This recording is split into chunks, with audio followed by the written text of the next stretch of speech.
I'm Ajay Mahajan with NetApp. I manage our solutions team where we work on solutions with all of NetApp technologies as well as our partners and our hyperscalers and various things that happen across all of those, as well as, of course, our customers. With me today is Suzy Vishwanathan from VMware, and she manages VMware Cloud Services products. So as we walk you through today as to simple, secure, flexible, so how all these things come together and what NetApp and VMware have been doing together and what really started that and how far we have come, and then walk you through a demo of how that works together. All of these customers, they look at the complexity, but they also look at going to multiple clouds, working from their on-prem data centers. So what we see here is with VMware and NetApp, so we've been working together for 20 plus years, and customers have been running on-prem workloads in data centers that they have spent last 15 years setting up, making those work seamlessly. And then as we get into Kubernetes and container-based applications, then how do you use that infrastructure while running the container-based workloads? And then as cloud has come upfront, where now, how do you scale to cloud? How do you run workloads in cloud? And how do you do it cost effectively? So as we go through these customers, what we see really is they are in various stages of this journey. So some are, and then they could be doing multiple things with it, one or more things. So one is, how do I optimize my current investments in my on-premises data centers and virtualized infrastructure? So not only we get that to do more workloads at a higher performance, at a different scale, how do we take costs out of that? At the same time, how do we respond to container-based Kubernetes workloads and deploy those? There, the speed is very important, and manage those. And many of these are stateful workloads with persistent storage underneath. And then as cloud gets involved, that people who were either running workloads that are now running in cloud, so it's lift and shift. Sometimes it's cloud native workloads. Sometimes they were doing disaster recovery to two different data centers. So now instead of going to that second data center, how do we do that to an environment in cloud? So the challenge here is customers want to run all of this on an integrated platform, and they want to run any workload in any location. So the challenge is there is no single platform in the industry that enables all of this. And that's where VMware and NetApp partner together so that actually there is a unified platform where all of these things can run together in a seamless and a consistent manner, and also be flexible and simple without adding way too much complexity. So there are certain challenges as these customers start using cloud for running these workloads. So how do you deal with those challenges? So that's a really big question. And Suzy is gonna elaborate on some of these things that, hey, there is compute involved, there is capacity involved, there is performance involved, and how do you scale all these things together? I run VMware Cloud Services at VMware. We have two sorts of offerings actually. One that is a managed service, which is where we partner with AWS and with partners such as NetApp. And then we do have our multi-cloud story with all the other hyperscalers, which includes Azure, GCP. This particular aspect that AJ is elaborating on is how we have come together with NetApp offering the storage aspects, VMware offering the cloud services aspects, and both being run on AWS. So it's actually a three-way partnership And one of the things, and just a bit of a background on where we started, and then I'll talk about this particular slide. So for about 4 years ago, VMware partnered with AWS, and we said that we wanted to give a managed offering while taking advantage of the infrastructure from AWS. So for those of you who are familiar with cloud and the infrastructure in cloud, AWS has its EC2 instances, Azure has its own as well, and GCVE. So what we did 4 years ago was build our software stack on top of the EC2 framework. And we came up with a joint solution, which is basically a managed service managed by VMware, but running on EC2 infrastructure. So again, if you're familiar with the EC2 paradigms and the EC2 world, we support a couple of instances today, and that's a whole different discussion in itself where we talk about integration with AWS. Now, as the business started maturing, our customers started talking about this managed service that VMware runs on AWS. If you are familiar with VMware, the foundational pieces are vSphere, vSAN, NSX, which comprises the compute, storage, and network. But historically, we have always offered vSAN, which is the HCI component of VMware. And what we do is we package all of it, we manage the whole lifecycle management, and we run on different hardware that is provided by AWS. Now, as the business started picking up and customers started consuming VMware cloud services on AWS, one of the biggest pain points that came out was, of course, disaggregate storage. Now, disaggregate storage in itself is not a new concept. If you, again, going back to what the cloud providers do today, they have their own disaggregate storage. AWS has its EVS, the GCVE and AVS, and all of those folks have their own cloud block storage, right? So whereas BMC historically has offered local storage powered by vSAN. So the ability for customers to have the same flexibility and the same independence to measure up EC2 capacity or VMware cloud services independent of the storage started coming up more quickly on the cloud services front than if I were to say on the on-premises side. This is disaggregate storage has been quite predominant on-premises, I would say. So that's what led us to rethink this whole strategy. We have a good HCI story. We have a good managed service story. Now, how do we offer disaggregate storage? And that's where NetApp comes in. And in the next few slides, AJ is going to set the base for what they did with AWS as well and how we all three came together. And then I'll talk about logistics of where we are with the offering and what you can do to consume it. So with the challenges that Susie explained, that how customers needed storage that was disaggregated and that could scale independently of capacity, performance, as well as compute. So let me give a quick refresher on how NetApp and VMware came together to do this and why, right? So we have been working together for more than 20 plus years. And the main reason was that as server virtualization took off from 2005 onwards, and so there were phases of growth in there.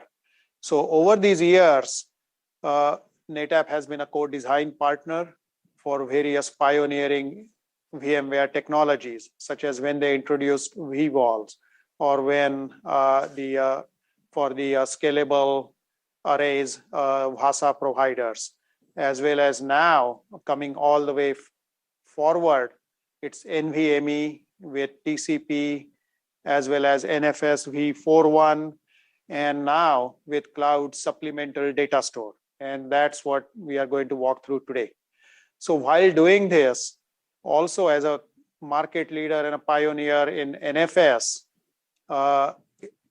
NetApp ONTAP is the #1 platform for integrated with VMware, where most customers run their virtualized environments today. So as we have been working on these joint integrations, co-design partnerships, as well as providing value to customers.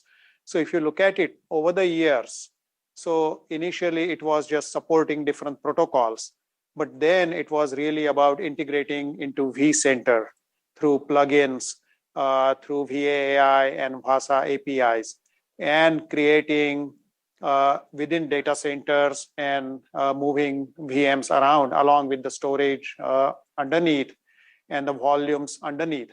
So all of these became pretty much de facto standards where virtualization admins, database admins, storage admins, and now cloud admins, without getting deep into all these broad technologies, they could actually run it all together.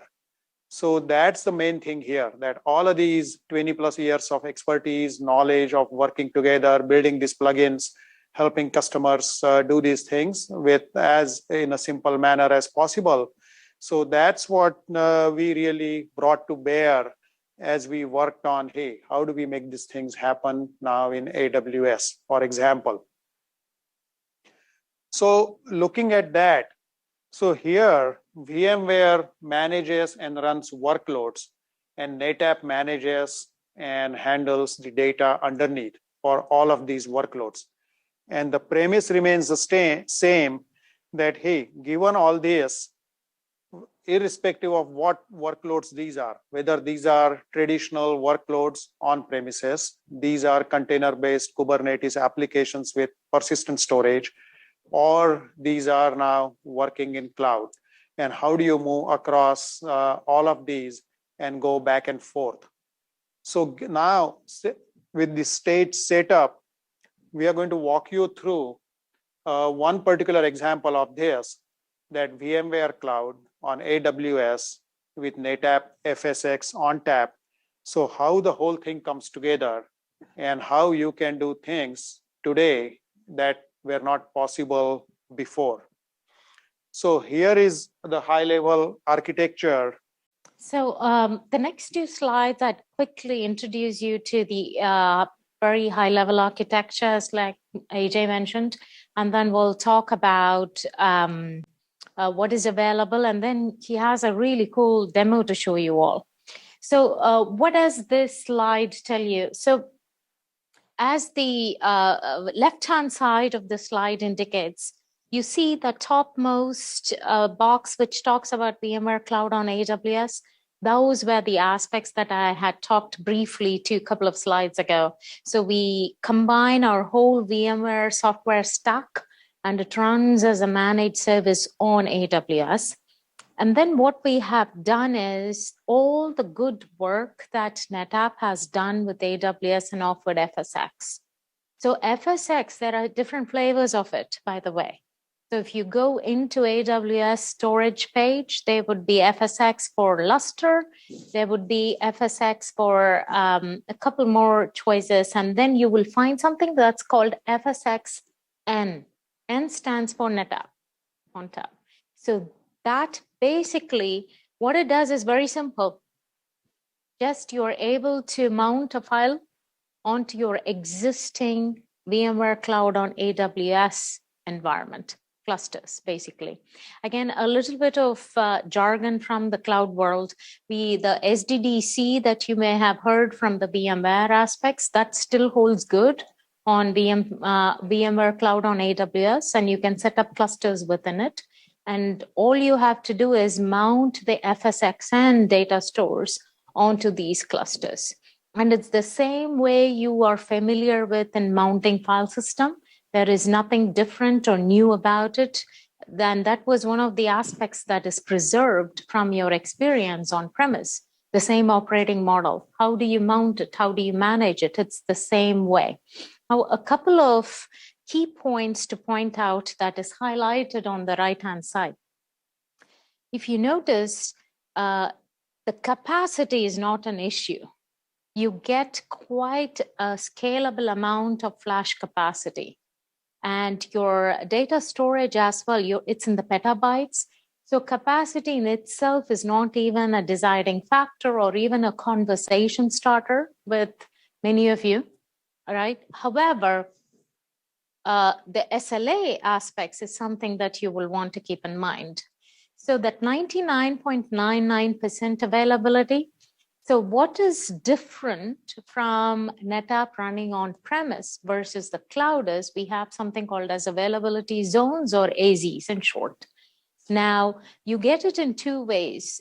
For customers who want to have multiple levels of availability, usually what they do is they run it across different zones. Think of it as multiple sites in on-premise. Now, likewise, FSxN can be deployed as multiple zones environment, or you can do it as a single AZ as well. And what NetApp does is it offers you SLOs, SLAs for that data stores based on the zones that you have set it up. So it is 4 nines for multiple zones, and you can have at most 3 zones. Typically, customers do 2 zones. For VMware Cloud on AWS, we have seen customers start with a single zone. And then once they figure out that a dual multi-zone aspect gives them high availability, then they quickly move over to AZ, to availability zones setup. And then the final point is, again, keeping with the simplicity story and what you're familiar with, and to preserve that familiarity, all the storage efficiencies and the way you would deploy them on premise, we offer that. So this is where this 3-way partnership comes.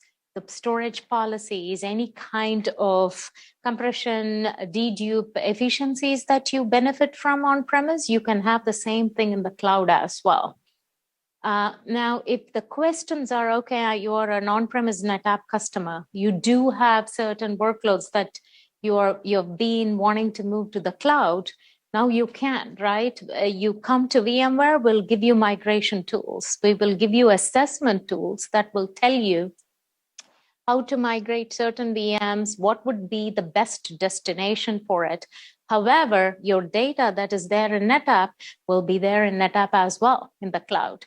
So we truly believe that this 3-way partnership is going to make it really easy and also entice you to adopt NetApp, be it on premise or on the cloud.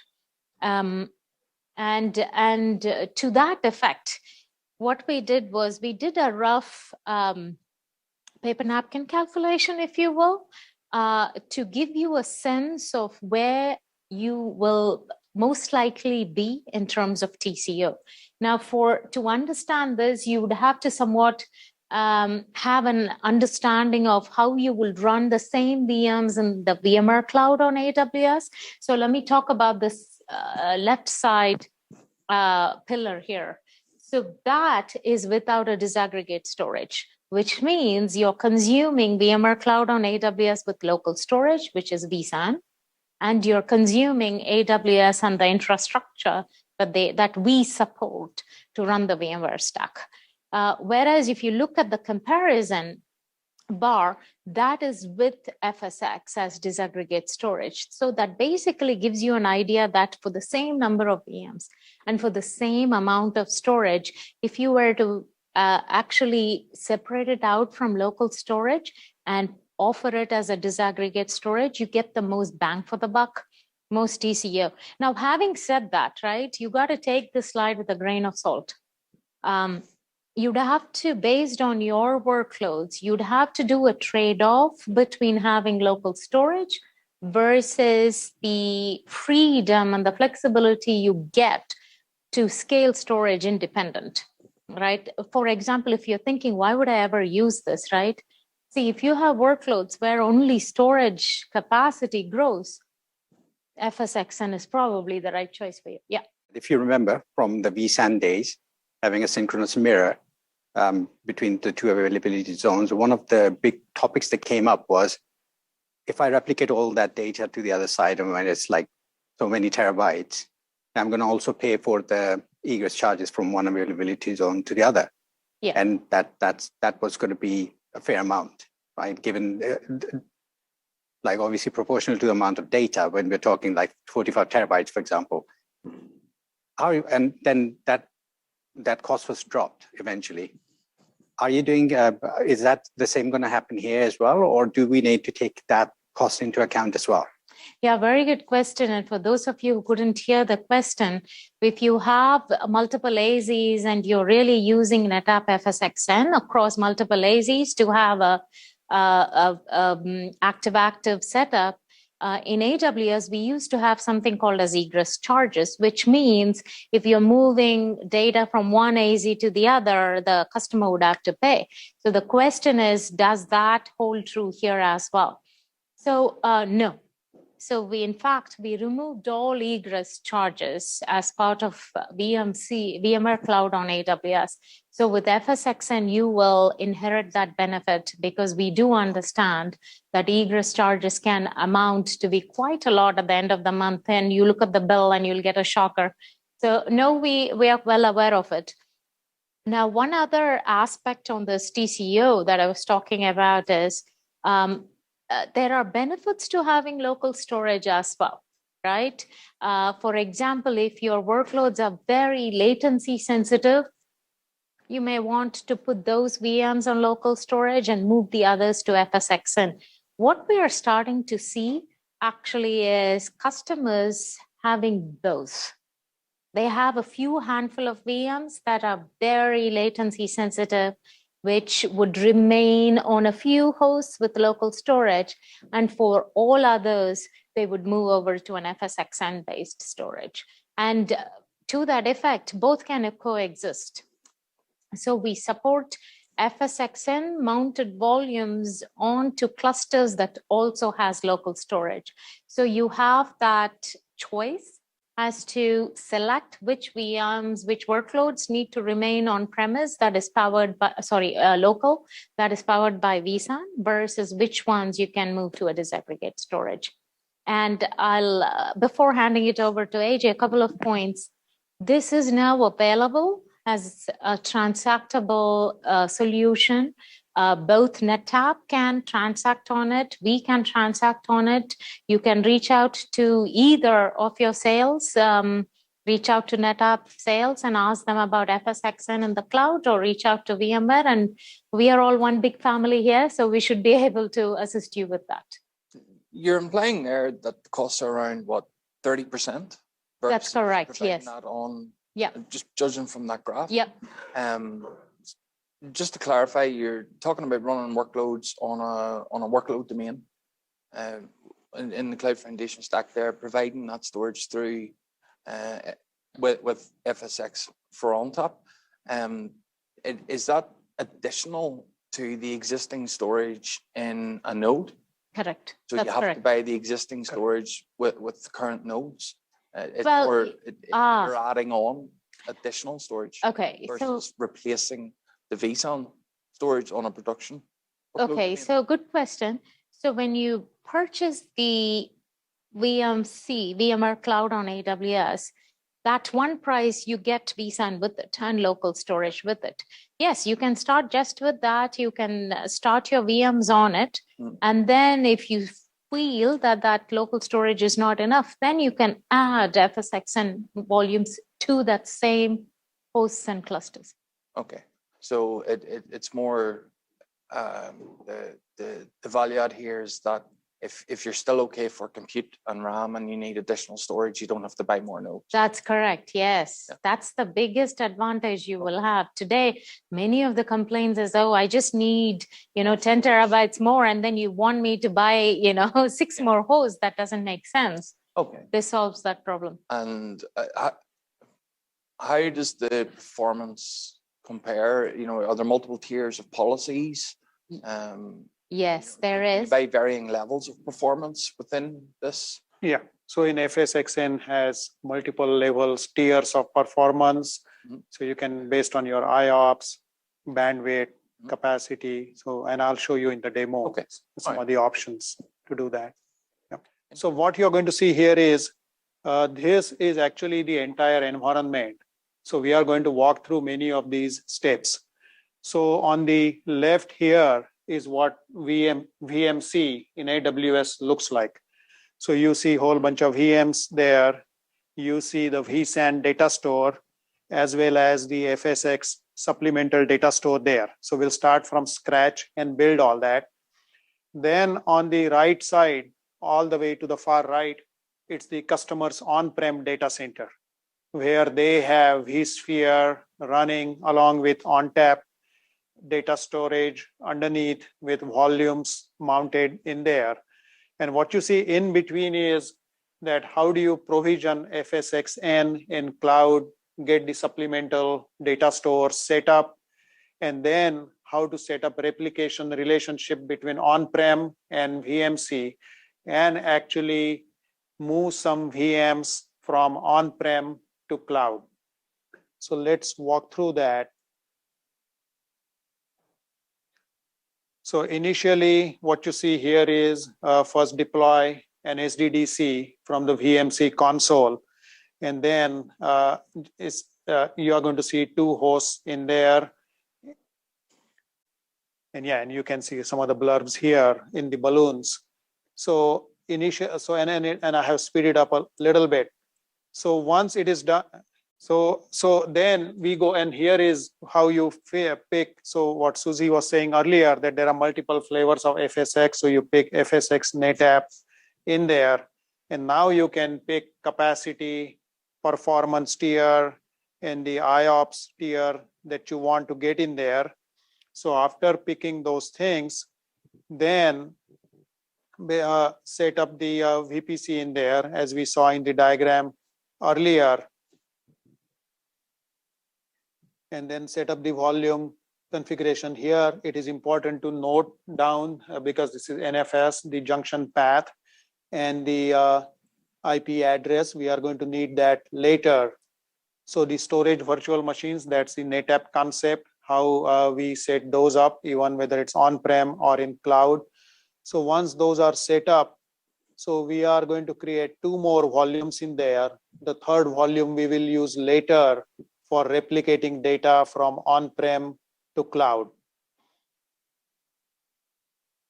So yeah, so note down the NFS endpoint and the junction path, because when we mount these data stores in VMC as a supplemental data store, you will see that right in there.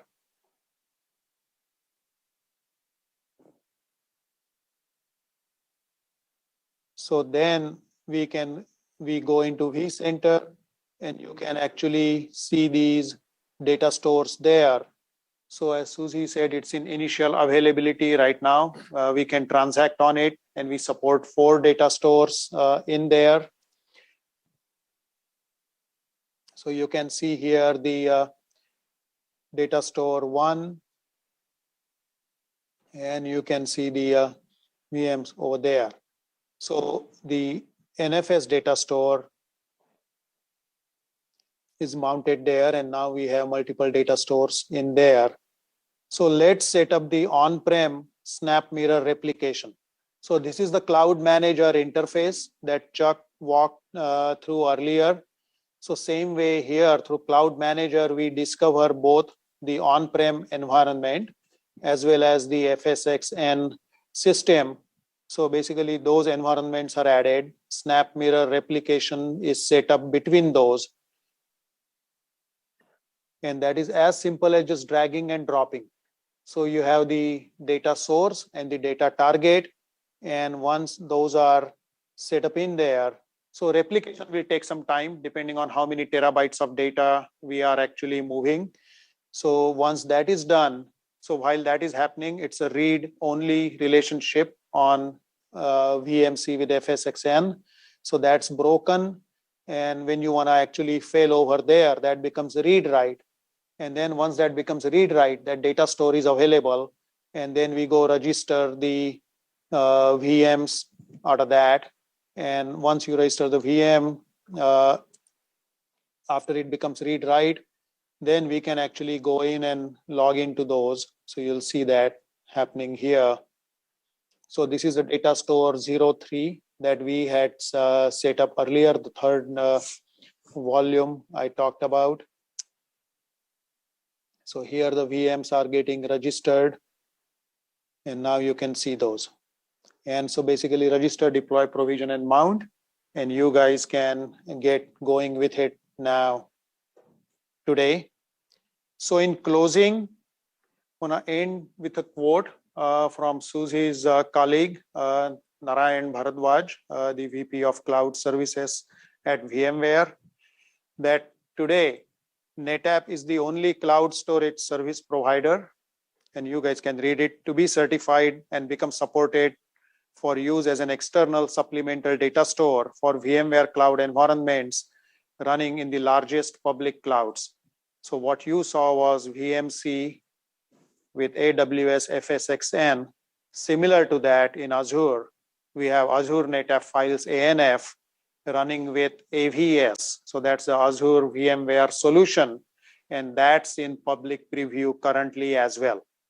And the solution in Google with GCVE and NetApp CVS over there, that's in private preview. So all of these three environments are there.